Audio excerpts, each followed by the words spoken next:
Hi everybody, this is Peter from Hardcore Kayak Fishing. This is our second video. The first video we shot up over in Tampa with Expandacraft and Wesley, and when he did the assembly, and I'm going to put a link to that video so you can see that. But I just want to show you how this thing travels. This is a Ascend FS12T from Bass Pro. If you notice, the only modifications we've done to the kayak so far are we've gone ahead and we've installed 4 nylon pins. Those go through under the hull. We were able to screw them in through the hatch. And you'll notice you cut the hatch. I have a fix for that later. But the reason for these pins are the aluminum bracket, or we'll call it, or mount, is going to go on those pins. These threads cause a problem for putting on the bracket. And so what I'm going to do is I'm going to get some putty that dries, and I'm going to just coat, instead of trying to sand this off, it's very difficult. I'm just going to go ahead and just cover this entirely and eliminate the threads, but maintain the thickness and the strength of the nylon pin.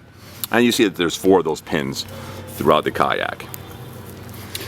This is the mounting. This is the challenge right here. The straight bar was no problem at all, but we've gone ahead, and Wesley was ingenious enough to go ahead and bend this to be able to get it, because that's about 43, 47 inches. And over here I had 53 because I had to watch out for my feet. I couldn't have the bar come across my feet if we went straight. The other problem that we had that was an easy fix was the pieces of aluminum decking that we bought were 6 feet long. When we mounted it on with the mount that he saw that you'll see in his video, we had a lot of cavitation.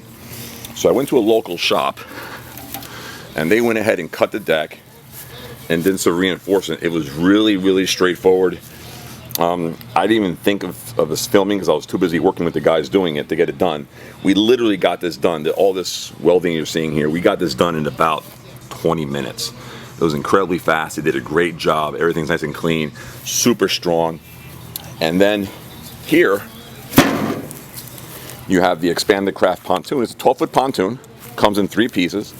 And you see that, I mean, if you're going to throw in the back of your pickup truck, it's pretty straightforward. Later today, I'll get a good clip of that, Expandacraft at expandacraft.com. Go through that plug in there.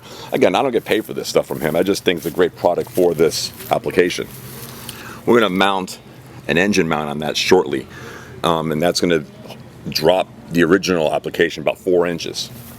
So we'll come back a little bit later when this thing's assembled. As you see, I live in a canal. Unfortunately, I can't launch this thing. I can sneak the canal on the water every now and then, but no way I'll launch this, and they'll, the condo association will get on my case in a second. And you may ask yourself, why go through this aggravation?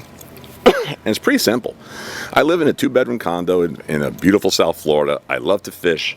I downsized from a big house to a small condo, and I can't justify the expense of buying a boat and keeping it at a dock, and that's literally probably $1,000 a month.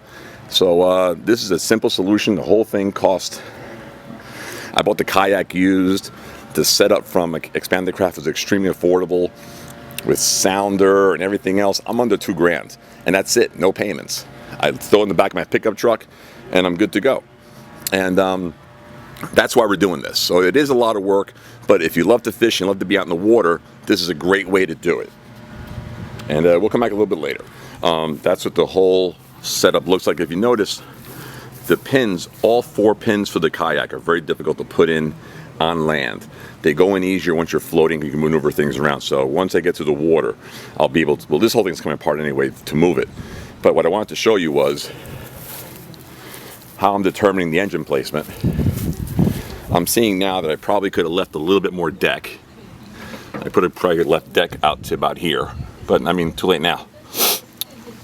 But who knows, maybe that'll be good in the long run. I am going to put that piece of plastic similar to this one on the starboard. That'll be on shortly. And I just want to mark where I'm going to mount or install the engine mount so that I can go ahead and get this thing ready for the water next weekend. It's Sunday afternoon here in Miami, and it's a gorgeous day today. Probably a great day of getting out, but I had to put my registration numbers on and finish this installation, and I want to give a test run in fresh water before I go out to the ocean. I'll come back a little bit later when this thing's ready to run. All right, I just finished installing the motor mount. Those stainless steel bolts. They're 4 inches, so they come down to about, let me get my bearing straight, to about there. That's not going anywhere. That's really, really rigid. And besides that, the engine even clamps on the aluminum bar. So that's not going to go anywhere. Notice that we have a lot of deck space. Originally it was 12 square feet of deck. Now it's a little bit less. Now it's 10 square feet. We chopped off 2 feet of that deck. We're going to go ahead and you'll see that we'll be able to get these in the, once we get these in the water, those nylon rods are going a little bit easier. That's the 12-foot pontoon, Expandacraft.com. Again, I don't get paid for this stuff. I just think that if you're going to be out in the salt water in a kayak, you need to be as safe as possible. I've seen some competitors out there with some, good products and, quality name brands, but you can't compare a solid 12-foot pontoon to something that's inflatable, that's 2 feet long. It's just not the same thing. I just feel really, really safe with this thing. And in future videos, you'll see me standing and doing all kinds of stuff on this stuff. I can cast from there and throw a cast net and fly fish from there. It's a whole different experience. All right, we'll come back a little bit later. Here we are all set up. I live over there, but I came over here and was set up. So everything's on, the kayaks all set up, the brackets on. I had a hard time getting some pins on. A little bit out of breath. At 51, this gets hard. I think what happened was when we welded it, we moved it. We took up both boards, both decks off, and it may have moved the smidge. So I just make the holes a little bit bigger, and we'll work with it. It's not a big deal. That's an easy fix. We can go ahead and get that done. So, but I got 2 of the pins. I have all 4 pins in, 2 of them secured. So that's going to go ahead and do that. I'm going to give the camera a break now, and Alright, so I had a little problem getting the engine going. Number one, I'm not used to these little outboards. It took a while to get going, but you see we're running really well now. I didn't put the depth finder on, but I feel like I'm going about 5 miles an hour. There's no wind. I don't have any cavitation issues now. We dropped the engine, and I've got a 3/4 throttle. Handles pretty well. Turns wide, obviously, because of the pontoon-like situation. But it's a real nice ride. Having a good time.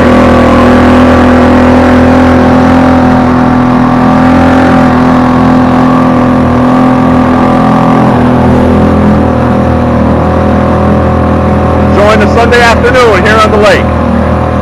Next week we'll take this thing to the ocean. Hopefully we'll put some fish on here for you.